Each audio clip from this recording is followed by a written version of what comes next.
नमस्कार। आज हम एक बहुत ही खास जगह की बात करने वाले हैं। भारत के दिल में, मध्य प्रदेश में एक ऐसा ऐतिहासिक स्थल जो सदियों से खड़ा है, सांची स्तूप।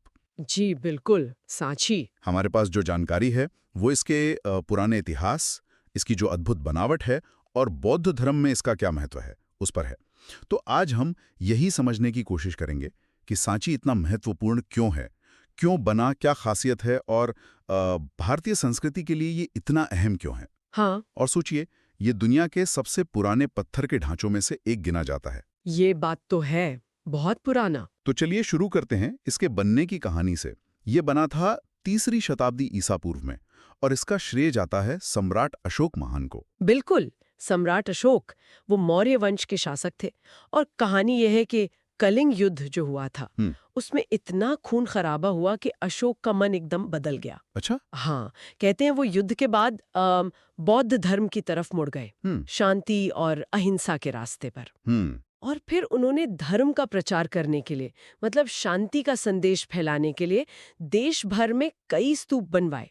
अच्छा, कई सारे बनवाए थे। हाँ, काफी। हाँ। लेकिन सांची वाला जो है वो सबसे प्रमुख माना जाता है और शायद सबसे अच्छी हालत में बचा हुआ भी। बहुत से तो नष्ट हो गए समय के साथ। तो ये तो और भी खास बात है कि ये बच गया। जी। ये सोचना भी अजीब है कि एक भयानक युद्ध किसी को इतना बदल दे कि वो शांति के प्रतीक बनाने लगे। खैर, ये शांति इसकी बनावट में भी दिखती है ना? जो मुख्य स्तूप है हाँ, ग्रेट स्तूपा। वो एक बड़ा सा अर्धगोलाकार गुंबद जैसा है। जी, और ऐसा माना जाता है कि उसके बिल्कुल केंद्र में एक छोटे से बक्से में या तो खुद भगवान बुद्ध के या उनके खास शिष्यों के अवशेष रखे गए थे। ओहो। तो ये जगह सिर्फ पूजा पाठ के लिए नहीं थी, बल्कि जो बौद्ध भिक्षु थे उनके लिए ध्यान लगाने का, मनन करने का एक बड़ा केंद्र था। महसूस होती होगी वहां वो शांति। हाँ, एक अलग ही माहौल है वहां का। और फिर वो चारों तरफ जो दरवाजे हैं, तोरण कहते हैं उन्हें। हाँ, तोरण द्वार, उत्तर दक्षिण पूरब पश्चिम, चारों दिशाओं में। और उन पर जो नक्काशी है, कमाल की।